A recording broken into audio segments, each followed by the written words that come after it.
Global markets are entering mid-September on edge, and the single biggest question hanging over investors is clear. When will central banks finally cut rates, and how far will they go? From Washington to London to Jakarta, policymakers are shaping the direction of economies and portfolios worldwide. Let's unpack what happened this week in global finance. Let's start with the United States. The Federal Reserve meets on September 17th, and markets are betting heavily on a quarter-point rate cut. Why? Because the latest data shows the labor market is cooling and inflation, while still sticky, is trending down. August inflation ticked up slightly to 2.9% year-over-year, compared to 2.7% in July. It's not the perfect report the Fed hoped for, but it does suggest their aggressive rate hikes over the past 2 years are working. Meanwhile, mortgage rates fell to around 6.35%, their lowest level in nearly a year.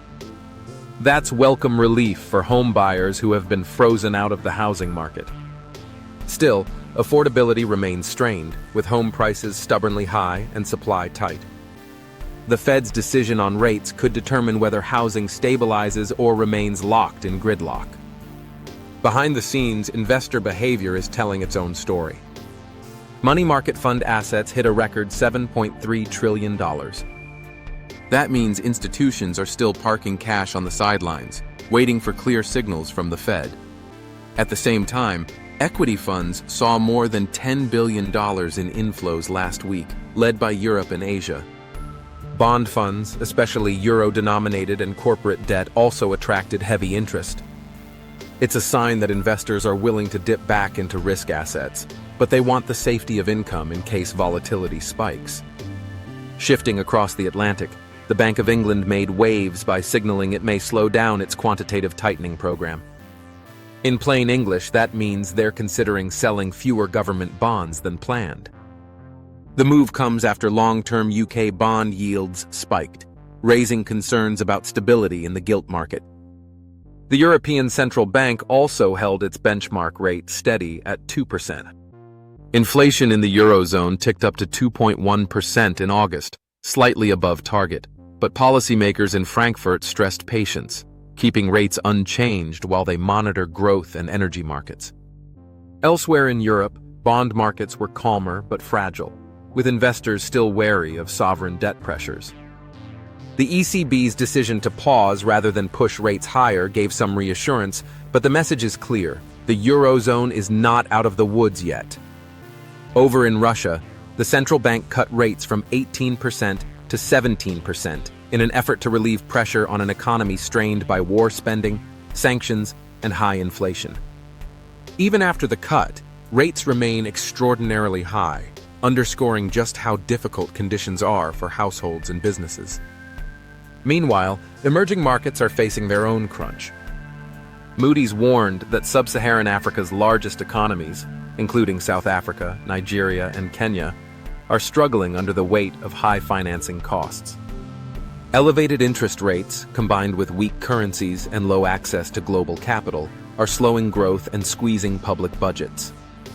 These challenges are making debt sustainability an urgent issue for the region. In Asia, Indonesia delivered a shock to markets when President Prabowo abruptly removed Finance Minister Sri Mulyani Indrawati. Widely respected for her fiscal discipline and credibility with international investors, her dismissal rattled confidence and sent the rupiah tumbling. The new minister has promised to pursue expansionary policies, but investors are skeptical.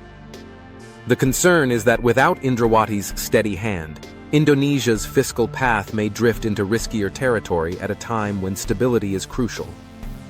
Despite all of this uncertainty, global equities managed to climb.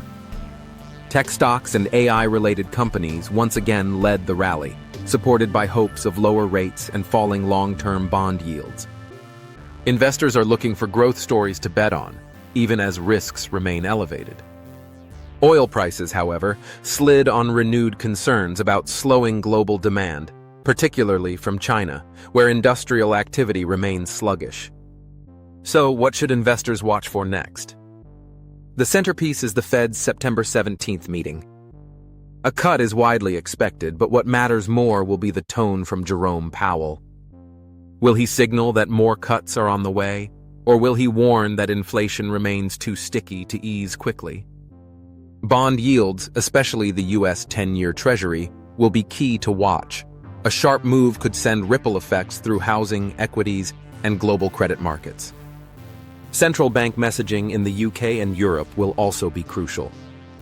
If the Bank of England slows QT, it could relieve pressure on long-term yields, but it could also signal that risks in debt markets are higher than expected. And in emerging markets, the combination of political shakeups, high borrowing costs, and fragile currencies means volatility is here to stay. So, to sum it up, the Fed may be ready to cut, but inflation is still lurking. Investors are cautiously stepping back into risk assets, but with trillions still parked in money market funds, the market is waiting for conviction. Central banks in Europe and Asia are balancing stability and growth, while emerging markets face rising stress. This week, the global economy showed both resilience and fragility, and the decisions made in the next few days could shape the rest of 2025. Stay tuned, because the next Fed meeting could be a turning point. And as always, we'll keep tracking the stories shaping your money, your investments, and the future of global finance.